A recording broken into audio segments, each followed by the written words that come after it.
Olá, criativos! Sejam bem-vindos ao canal Cor e Risco, o lugar onde a gente prova que não existe erro, e sim nova cor.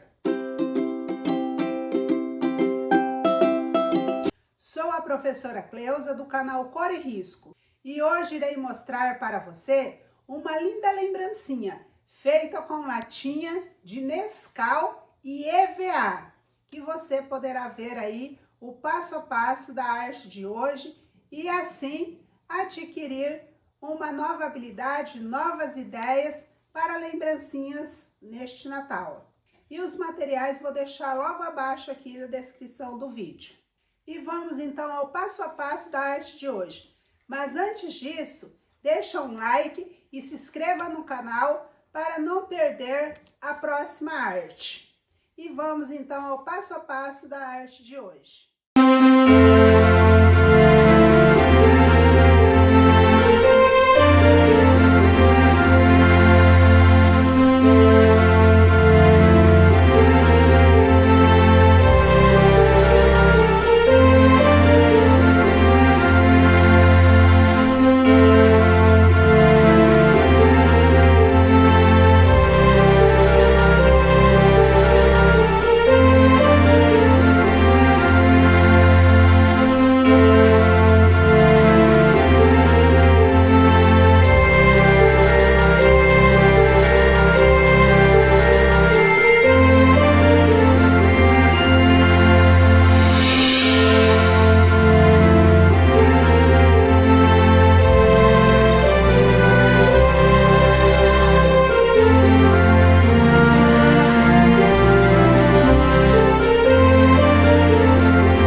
arte de hoje. Espero que você tenha gostado e se você gostou, se inscreva no canal, compartilhe o conteúdo, ative o sininho, pois toda semana tenho novidades diferentes aqui no canal. Olha só que gracinha que ficou esse chapéu. Ou pode ser também a cartola do Papai Noel.